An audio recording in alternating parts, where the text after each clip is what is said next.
Hello बच्चों, तो हम लोग डिस्कस करने वाले हैं लीनियर इक्वेशन को। लीनियर इक्वेशन की जब भी हम बात करते हैं तो ऐसे इक्वेशन की बात करते हैं जिसमें किसी टर्म का हाईएस्ट पावर 1 हो और बाकी जो टर्म्स हैं उसका पावर या तो 1 हो या 0 हो। वेरिएबल का पावर कितना होना चाहिए? मैक्सिमम 1 होना चाहिए, फ्रैक्शन में नहीं होना चाहिए। तो जैसे मैं ऐसे लिखूं कि 2x प्लस 3, देखिए 2x plus 3 is equal to 5। देखिए ये लीनियर इक्वेशन है, इसको बोलेंगे कि linear equation in one variable. Plus है, राइट में जाएगा तो माइनस हो जाएगा, इधर माइनस रहेगा तो राइट में जाएगा तो प्लस रहेगा, इधर इनटू रहेगा तो राइट में जाएगा तो डिवीजन होगा, इधर डिवीजन रहेगा तो राइट में जाएगा तो मल्टीप्लिकेशन। सिंपल सी बात है। तो अब अगर मान लीजिए कि इसको हमने कहा कि ये क्या है? लीनियर इक्वेशन है। अब आपको कहा जाए कि सॉल्व कीजिए, ठीक है ना? किसको सॉल्व कीजिए?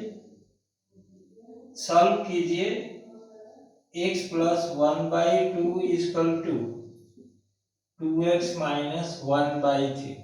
तो ये भी लीनियर इक्वेशन हुआ। अब यहां भी हम देख रहे हैं कि जो पावर है वेरिएबल का वो 1 है, बाकी कांस्टेंट्स हैं, ठीक है।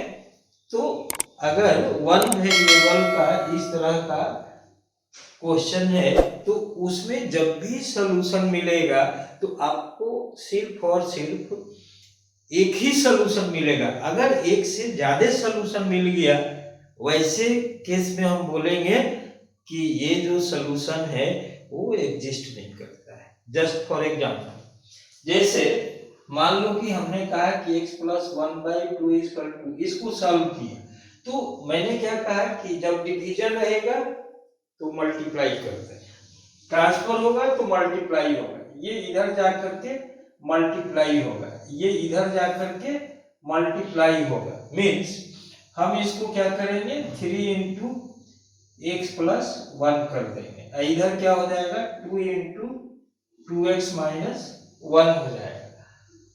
अब ये वैल्यू हो गया 3x प्लस 3 हो गया और इधर से 4x माइनस 2 हो गया।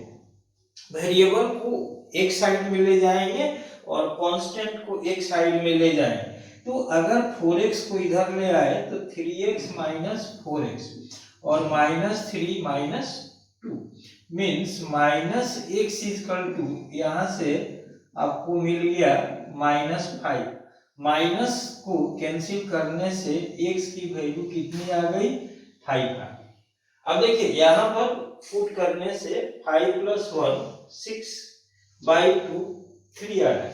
यहां पर देखिए 10 माइनस 1 9/3 9 आ रहा है। मीन्स x की जो वैल्यू 5 पुट कर रहे हैं तो LHS और RHS का दोनों ही वैल्यू इक्वल हो रहा है। अब आपसे अगर मैं मान लो ऐसे क्वेश्चन पूछ दूं कि इफ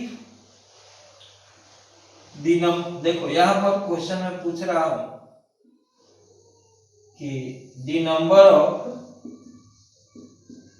सॉल्यूशंस, ध्यान दीजिएगा बहुत इजी क्वेश्चन है लेकिन गड़बड़ी का chance. The number of solutions of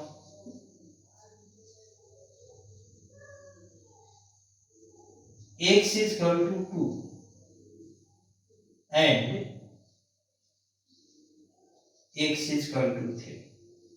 देखिए x is equal to 2 and x is equal to 3। आप कहेंगे कि सर एक x is equal to 2 और x is equal to 3 ये दो सॉल्यूशन है। नहीं, ये एक इक्वेशन है जो x माइनस 2 0 है और एक x माइनस 3 0 है। तो जब भी आपको लीनियर इक्वेशन में अगर कहा जाए कि सॉल्व कीजिए और एक से ज्यादा सॉल्यूशन आपको दिखते हैं तो आप बोलेंगे कि इसका सॉल्यूशन एग्जिस्ट नहीं करेगा। x की वैल्यू 2, x की वैल्यू 3 एक ही साथ सेटिस्फाई नहीं कर सकती है, तो यहां पर आप आंसर क्या लिखेंगे,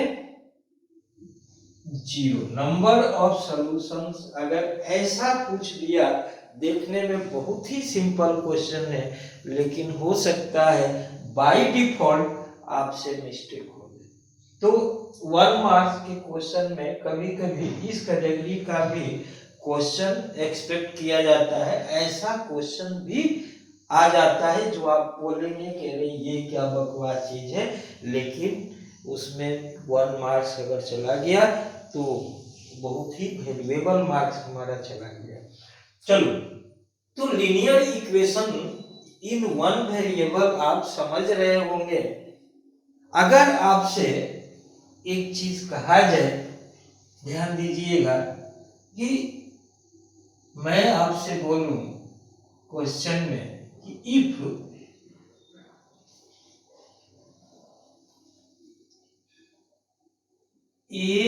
ax plus b is equal to 0 has two solutions, ध्यान दीजिएगा, two solutions, या at least has, बहुत ही इंपॉर्टेंट क्वेश्चन है, has at least two solutions, ठीक है ना, at least two solutions, then a plus b की वैल्यू कितनी होनी चाहिए, if ax plus b is equal to 0 has at least one solution। देखिए यहां पर जाकर के कंफ्यूजन हुआ, उससे ज्यादा कंफ्यूजन यहां होने वाला है। If ax plus b is equal to 0 है at least two solutions, then a plus b कितनी होनी चाहिए।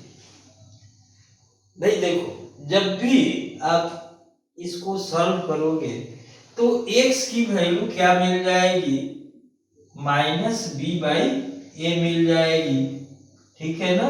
लेकिन कंडीशन यहां पर क्या होना चाहिए, a should not be equal to 0। ये एक इंपॉर्टेंट पार्ट है। क्वेश्चन में ऐसा दिया हुआ नहीं है कि a की वैल्यू 0 है कि नहीं, b की वैल्यू 0 है कि नहीं। तो अगर कुछ भी b और a रहेगा तो x का तो एक ही सलूशन होगा, एक से ज्यादा सलूशन नहीं होगा। तो ऐसे सिचुएशन में अगर हमसे कहा जा रहा है कि नहीं जी, क्लियरली मेंशन है एक से ज्यादा सलूशन है, तो एक से ज्यादा सलूशन तभी हो सकता है जब आपको इस तरह का इक्वेशन हो कि 0x plus 0 is equal to 0। ध्यान दीजिएगा, अब x की वैल्यू यहां कुछ भी रखोगे, ठीक है ना, x की वैल्यू कुछ भी रखोगे यहां पे, तो ये रिजल्ट कितना आएगा, 0 आएगा। तो इसका मतलब है कि क्लियरली, अब इसको कंपेयर करो यहां से कंपेयर करो, क्लियरली a की वैल्यू 0 है और b की वैल्यू 0 है, तो a प्लस b की वैल्यू कितनी आएगी, 0 आएगी। One of the best question जहां पे आपको जाकर के सॉल्व करने की जरूरत नहीं है, सोचने की जरूरत है। तो ऐसे तमाम चीजें मैं आपको बताऊंगा, वीडियो में बने रहिए।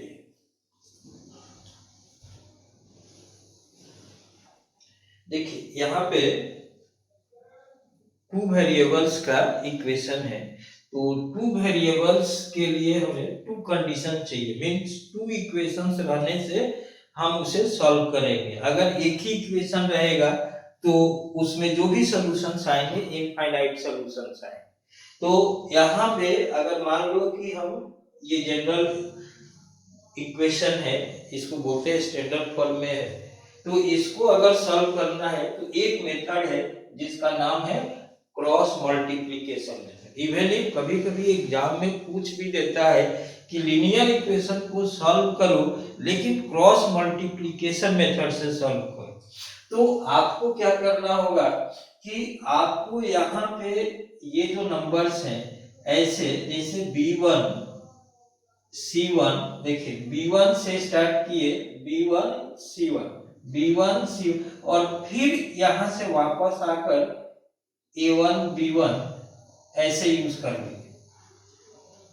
फिर इधर आप B2 से स्टार्ट करेंगे, B2 C2, और C2 के बाद फिर इधर आ जाएंगे A2 B2। ठीक है, इतना काम कर लेना है। कहां से स्टार्ट करेंगे? B1 से, B1 C1 A1 B1। देखिए B1 C1 A1 B1, यहां पर कोई भी स्टूडेंट चाहे कितना भी कमजोर हो सीख सकता है। इससे सिंपल तरीका आपको मुश्किल है, ये वन ऑफ द इजीएस्ट तरीके से आपको एक्सप्लेन कर रहा हूं। क्या कर रहा हूं? B1 C1 पहले लिख रहा हूं, जिसको मैथ नहीं आती वो सीखेगा। A1 B1 ऐसे लिखिए, फिर इधर से B2 C2, फिर A2 B2। अब भाई कुछ नहीं करना है, इसके बाद आप क्या करेंगे कि यहां पर x लिखें, यहां पर x लिखें। x लिखने के बाद इसको ऐसे क्रॉस मल्टीप्लाई करें, ऐसे। अब देखिए ये हो गया B1 C2, और इधर से B2 C1, फिर यहाँ इक्वल टू लिखना है, y लिखना है, फिर इसको इधर से मल्टीप्लाई कीजिए और इधर से माइनस कर दीजिए, तो C1 A2 minus C2 A1, फिर यहां पर 1 लिख लीजिए। अब इसको इधर इंटू कीजिए और इसको इधर इंटू कीजिए, A1 B2 minus A2 B1। ये हो गया आपको एक नया इक्वेशन। अब देखो x की वैल्यू निकालनी है ना, तो इसको ले जाकर के यहाँ इंटू कर देंगे। y की वैल्यू निकालनी है तो इसको ले जाकर के यहाँ इंटू कर देंगे। तो x की वैल्यू क्या हो गई? देखिए x की वैल्यू इसको यहाँ ले जाकर इंटू कर दिए, तो ये हो गया B1 C2 minus B2 C1, और A1 B2 minus A2 B1। ये x की वैल्यू होगी। अब y की वैल्यू के लिए मैं क्या बोला? y की वैल्यू के लिए बोल रहा हूं कि y इक्वल टू, इसको आप यहां पर लेकर चले जाओ, तो ये आ गया C1 A2 minus C2 A1, और यहाँ A1 B2 minus A2 B1। ये यहां पर जाकर तो x और y इधर से करो, तो ये है थ्योरेटिकल कंसेप्ट। तो अब इसको अगर प्रैक्टिकली यूज किया जाए, मोस्ट इजी, तो अब मोस्ट इजी तरीके से इसको, अब कोई इक्वेशन में थोड़ा सा जो थोड़ा कॉम्प्लिकेटेड हो उसको यूज करते हैं। ठीक है, सपोज कीजिए कि हमने क्या किया, यहाँ पे लिखा 3x plus 10 equal to 20, 10y equal to 20, 5x minus 6y equal to 10। देखिए इस तरह से कोई भी रैंडम वैल्यू हमने यूज कर दिया।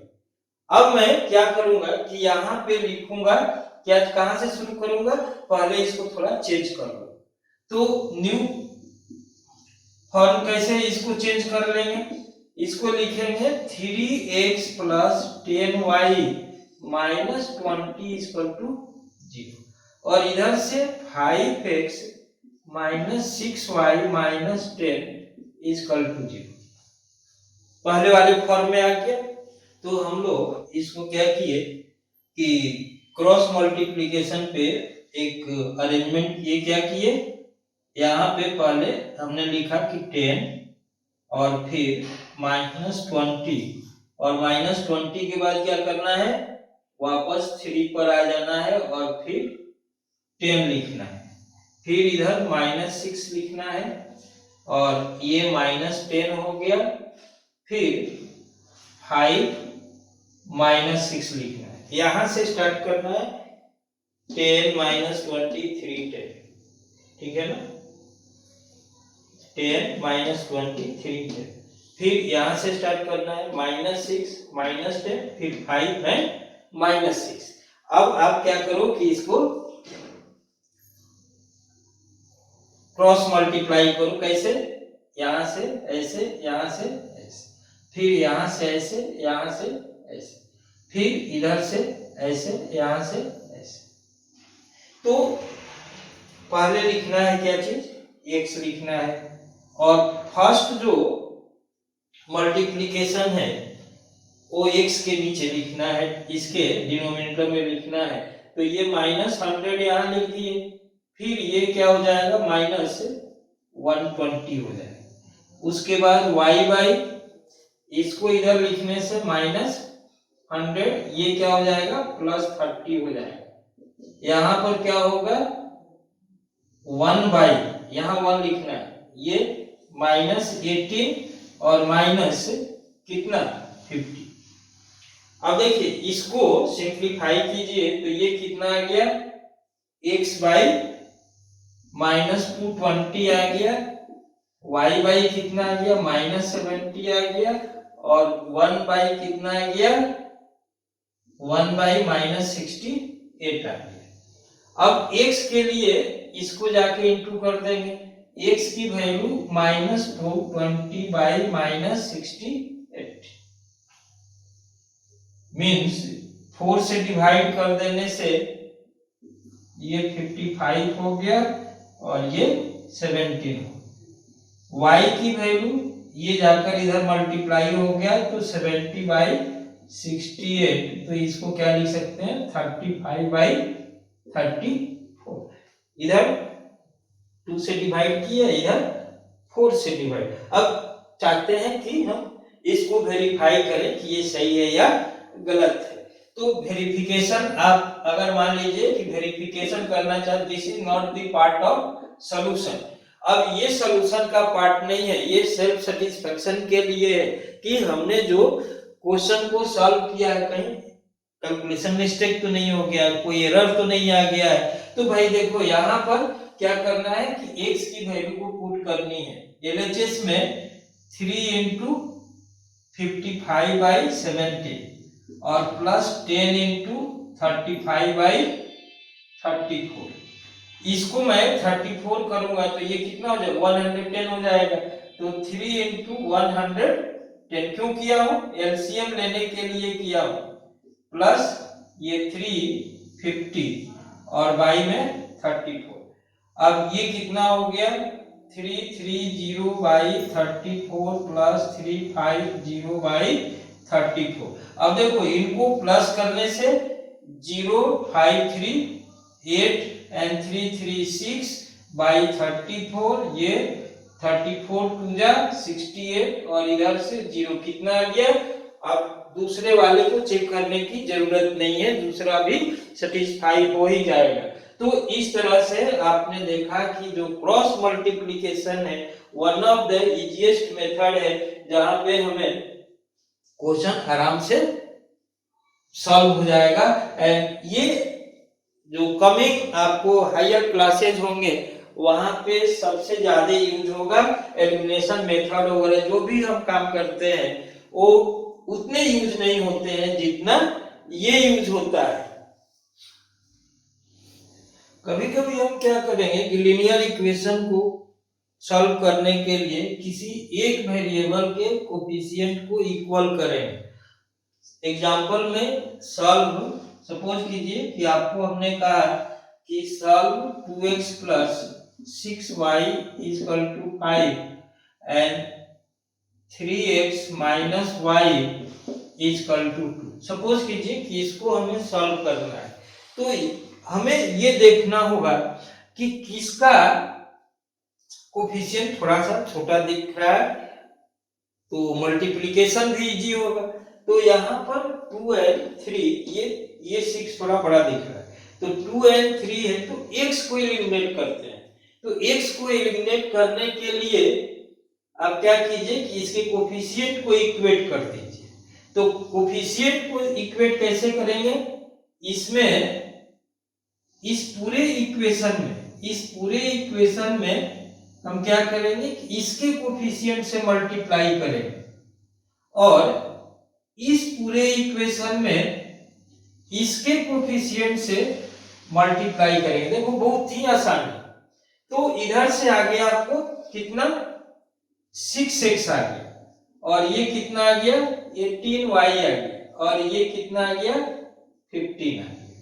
हमने क्या किया 3 से इस पूरे टर्म्स में सब में इंटू किया, फिर यहाँ पूरे टर्म्स में इंटू कर रहा 6x माइनस 2y और इक्वल टू 4, ठीक है ना। अब देखो ये तो बराबर है, माइनस करने से कैंसिल हो जाएगा, तो हमने सब्ट्रैक्ट कर दिया। तो सब्ट्रैक्ट किया तो ये 0 हो गया। अब ये सब्ट्रैक्ट करेगा तो 0 हो जाएगा, ये सब्ट्रैक्ट करेंगे तो ये प्लस हो जाएगा, यहाँ पे साइन चेंज हो जाएगा। ये सब्ट्रैक्ट करेंगे तो ये माइनस इधर से आ जाएगा, यहाँ पे नीचे में माइनस आ जाएगा तो साइन चेंज हो जाएगा। तो ये क्या हो गया 20y और यहाँ पे माइनस आ रहा है, साइन चेंज हो रहा है, तो ये कितना हो गया आपको 11 आ गया। तो y की वैल्यू कितनी आ गई 11/20 आ गई। अब y निकल चुका है। अब y जब हमारा निकल गया तो किसी एक इक्वेशन में हम चाहें तो इसके वैल्यू को पुट कर सकते। तो यहाँ पर क्या करूंगा कि ये देखिए 3x इक्वल टू क्या हो जाएगा y प्लस 2 हो जाएगा, ये इधर जाने से प्लस हो जाएगा। इसका मतलब क्या हुआ कि y प्लस 2 की वैल्यू 3x है, तो y की वैल्यू, तो ये 3x किसके बराबर हो गया 33/20। देखिए ये 3x कितना हो गया 33/20 के। तो अब हमको y चाहिए, तो y इक्वल टू 33/20 और माइनस 2 हो गया, यहाँ पर 1 है तो एलसीएम 20 हो गया, तो ये जाकर इधर मल्टीप्लाई हो गया, तो 33 माइनस 40/20, तो ये कितना आ गया -7/20। तो x की वैल्यू सॉरी हमने यहाँ y कैलकुलेट किया था ना, तो y कैलकुलेट किया था तो देखो क्या हो गया, हमें y जब कैलकुलेट किया था तो x निकालनी थी, तो यहाँ पर हमने क्या किया कि 3x equal to y plus 2 कर दिया। अब y की वैल्यू कितनी है 11/20 है प्लस 2 है, तो यहाँ पर 1 है, तो 11 प्लस 40/20, तो ये क्या हो गया 51, क्या हो गया 51/20। तो ये किसकी वैल्यू है, ये 3x की वैल्यू है। तो x की वैल्यू कितनी आ जाएगी, x की वैल्यू 51/20 और ये 3 डिवाइड होगा तो ये कितना हो जाएगा 17, तो 17/20। तो एक आ गया 11/20 और एक आ गया 17/20। अब वेरिफिकेशन के लिए 3x माइनस y कितना होना चाहिए 2 होना चाहिए, तो 3 into 17/20 और माइनस 11/20, तो कितना हो गया 51 और माइनस 11/20, तो ये कितना आया 40/20। रिजल्ट कितना आ गया 2 आ गया, तो ये वेरीफाई हो गया, यहाँ पे वेरीफाइड हो गया। तो जब भी आप क्वेश्चन लीनियर इक्वेशन या कोई भी इक्वेशन सॉल्व करते हो, बी अलर्ट। जैसे मान लो कि हमने यहाँ पे क्या किया कि कैलकुलेशन करके y तो निकाला, लेकिन जो सेकेंड कैलकुलेशन था वो y के जगह पर हमने क्या किया x यूज कर दिया। तो ये बाय डिफॉल्ट बाय मिस्टेक किसी से भी इसको बोलते हैं कि ये ह्यूमन एरर है, कहीं भी हो सकता है, तो उन चीजों से भी हमें बचने की जरूरत होती है। तो अब आपने क्या किया कि एक दूसरा मेथड ऐसे यूज करके सीख लिया, अब आपको एक फिर नया मेथड सिखाता हूं। तो देखिए सब्स्टिट्यूशन मेथड से बिल्कुल क्लियर लग रहा है कि हमें वन वेरिएबल को क्या करना है, दूसरे इक्वेशन में सब्स्टिट्यूट करना है। सपोज कीजिए कि हमने क्या किया कि 2x प्लस 3 इजकल टू 4 ले लिया और x माइनस वाई, थोड़ा इजी बता रहा हूँ, थोड़ा सा आपको कैलकुलेशन करने में आसानी लगे, इजकल टू हमने 2 ले लिया। अब x minus Y equal to 2 है, तो या तो आप ऐसे सिचुएशन में सब्स्टिट्यूट करना थोड़ा इजी है, तो हम क्या करेंगे कि x इजकल टू क्या किए, x equal to y plus 2, ये जो वैल्यू आ रहा है इसमें सब्स्टिट्यूट करते हैं। तो यहां पर सब्स्टिट्यूट क्या करेंगे, in place of x we will write y plus 2 and plus 3y is equal to 4। तो ये कितना आ गया, 2y plus 4 plus 3y is equal to 4 means 7y, देखिए 7y और 4 प्लस 4 क्या हो रहा है, 0 हो रहा है। तो y की वैल्यू कितनी आ गई, 0 आ गई। जब y की वैल्यू 0 आ गई तो यहाँ पर x की वैल्यू को निकाल देंगे। अब जो भी वैल्यू यहाँ आएगा यहाँ पर हम पुट कर देंगे, तो x equal to Y plus 2, तो अब यहाँ y की वैल्यू पुट कर रहे हैं तो ये 0 प्लस 2 आ गया, तो रिजल्ट कितना आ गया, 2 आ गया। तो जब कभी वेरिएबल्स के कोफिशिएंट थोड़े सिंपल फॉर्म में हो तो ये मेथड जो है बाकी 2 मेथड से आसान पड़ता है और आप इस मेथड को यूज कर पाएंगे। कुछ ऐसे कंसेप्ट्स हैं जो 1 मार्क्स के क्वेश्चंस के लिए इंपॉर्टेंट हैं, उसको हम लोग डिस्कस करेंगे। सपोज कीजिए कि हमारे पास स्टैंडर्ड फॉर्म के ये इक्वेशंस हैं, a1x plus b1y plus c1 equal to 0 and a2x plus b2y plus c2 equal to 0, ये स्टैंडर्ड फॉर्म है। ये जितने मेथड हमने यूज किए इसके लिए जरूरी है कि ये सॉल्यूशन एक मिलता हो, means for unique solution, unique solution के लिए, यूनिक मींस सिर्फ एक सॉल्यूशन मिलता हो, फॉर यूनिक सॉल्यूशन हमें a1 by a2 should not be equal to b1 by b2, ये चीज ध्यान रखना है। अगर ऐसा रहेगा तो हम क्रॉस मल्टीप्लिकेशन जो पहला मेथड सीखा है वो फेल कर जाता है। तो अगर यूनिक सॉल्यूशन चाहिए तो दोनों इक्वल नहीं होना चाहिए, मींस आप ये भी बोल सकते हो कि a1 b2 should not be, या माइनस कर दो, should not be a1 b2 minus a2 b1 should not be equal to 0, आप इसको भी बोल सकते हो।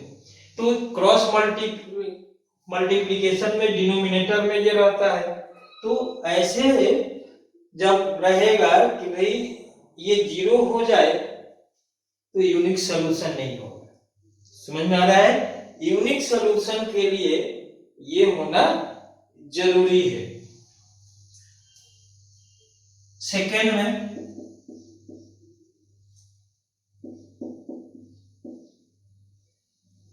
फॉर इनफाइनाइट सॉल्यूशन, ध्यान देना है, for infinite solution a1 by a2 and b1 by b2 is equal to c1 by c2 होना चाहिए, और तब जाकर के इनफाइनाइट सॉल्यूशन आपको मिलेगा। ध्यान रखना है कि यहाँ पे a1 a2 b1 b2 c1 c2 ये सब 0 नहीं लेना है।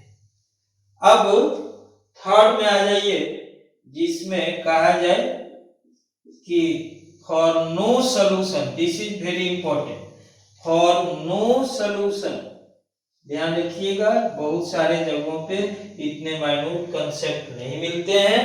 फॉर नो सॉल्यूशन क्या होना चाहिए, a1 by a2 equal to b1 by b2 तो होना चाहिए, लेकिन क्या नहीं होना चाहिए, c1 बाई c2। तो a1 by a2 equal to b1 by b2 should not be equal to c1 by c2। अब देखो ये दो में सॉल्यूशन मिल रहा है, चाहे 1 या इनफाइनाइट, तो इसको बोलते हैं कॉन्सिस्टेंट। जिसमें सॉल्यूशन मिलता है उसका नाम क्या है, कॉन्सिस्टेंट। मींस जिसमें हमें सॉल्यूशन मिल रहा है, इसको बोलते हैं इनकॉन्सिस्टेंट। क्या बोलते हैं, इनकॉन्सिस्टेंट, माने जिसमें सॉल्यूशन नहीं मिले, जिसका हल नहीं हो सकता है, ठीक है ना। यहाँ पे इसको बोलते हैं कि अद्वितीय हल है। ये क्या बोलते हैं, इसमें असंख्य हल है। इसमें बोलते हैं कि कोई हल नहीं है।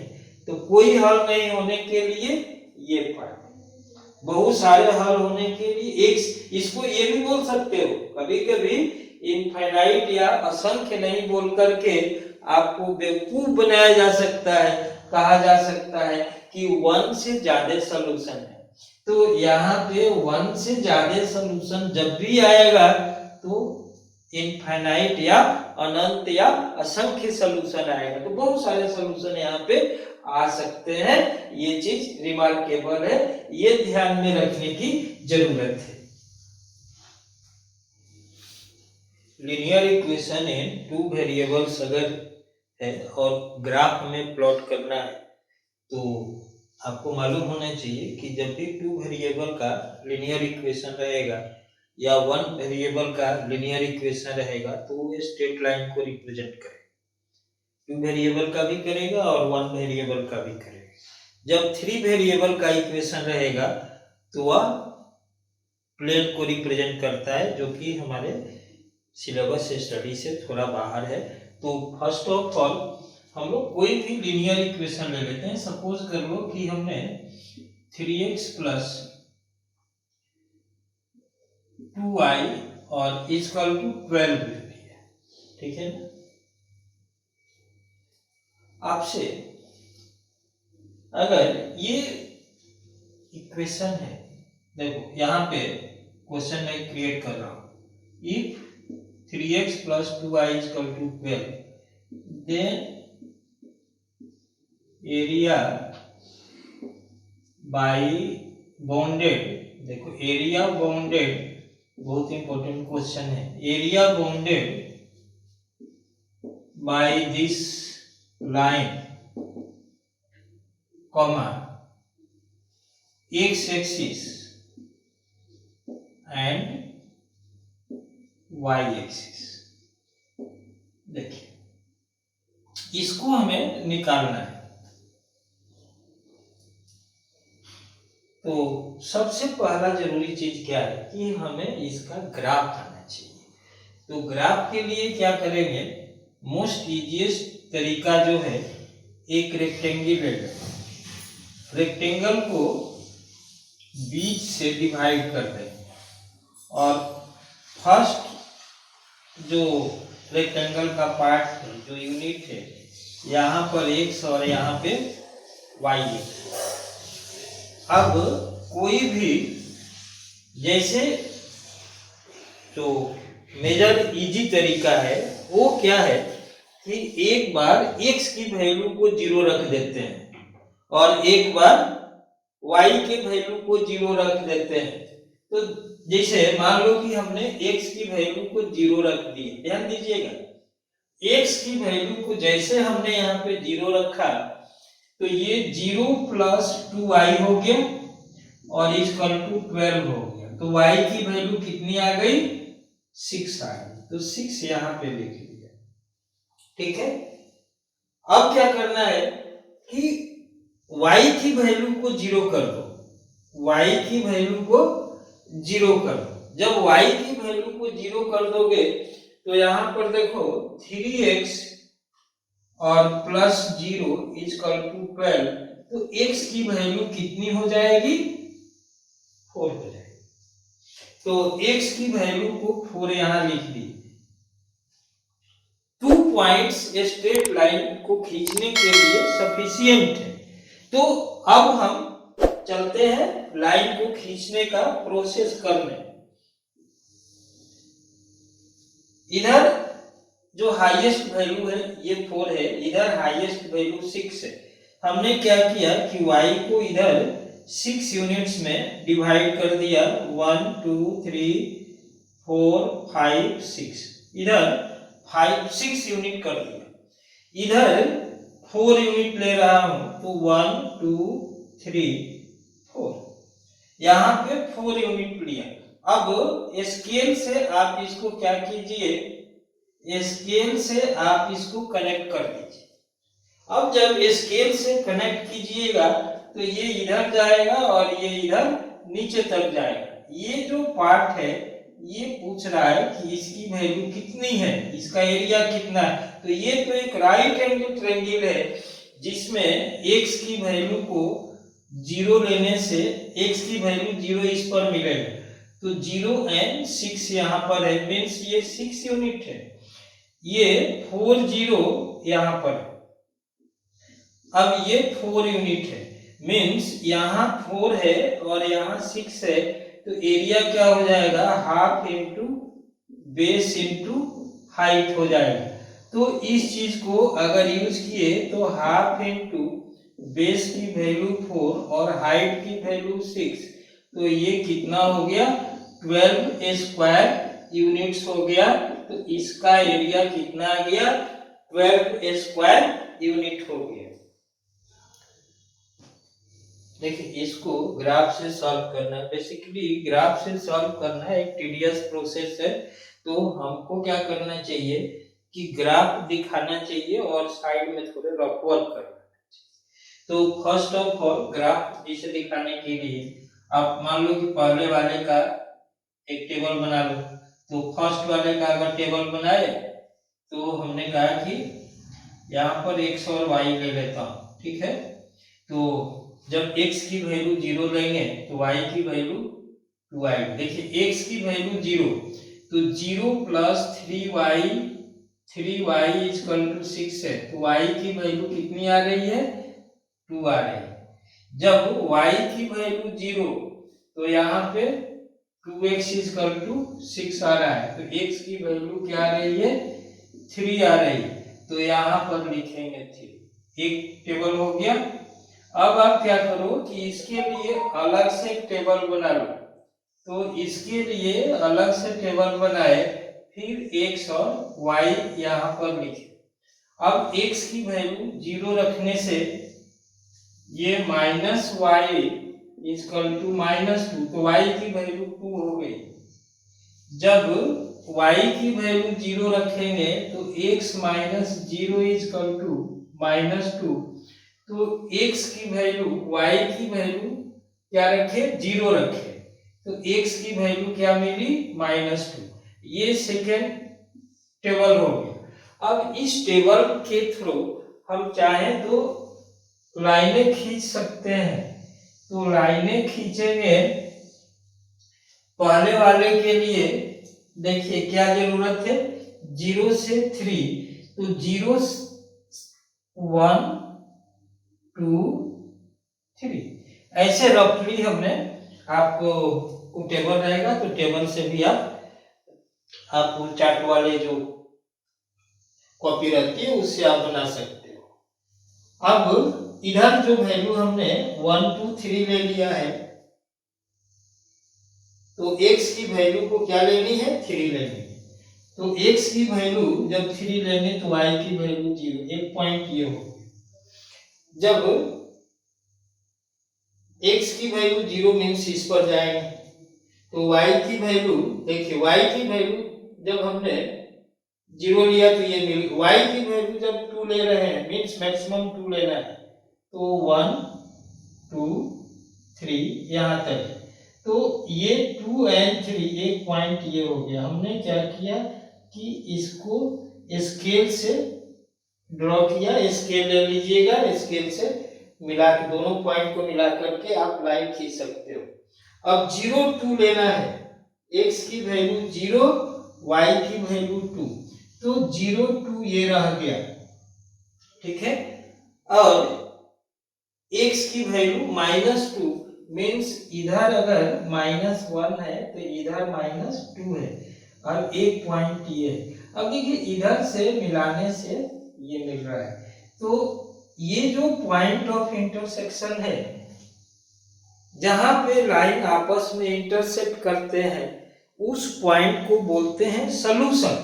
तो ये जो पॉइंट हमको मिला, ये पॉइंट क्या है, 0 2, 0 2 इज सॉल्यूशन। अब मैंने क्या आपसे कहा है कि यहाँ पे वेरीफाई कर लो, 0 2 0 और -2 equal to -2, it is verified. तो इसका मतलब है कि ये रिजल्ट करेक्ट है।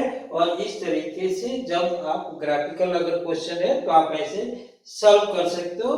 Better will be to try to make tables like this and plot the graph by putting some points in table। और इस कैटेगरी से जो भी चीजें आपको मिलती है जहां पे इंटरसेक्शन होगा दैट विल बी सॉल्यूशन।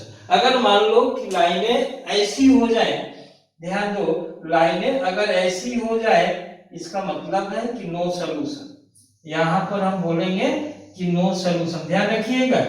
अगर मान लो कि एक लाइन ऐसे है और दूसरी लाइन भी इसी पर ओवरलैप हो जाए तो ऐसे कंडीशन में बोलते हैं infinite solution. These are the conditions. अगले वीडियो में और एडिशनल कंसेप्ट्स ले आएंगे और डिस्कस करेंगे। Okay, thank you.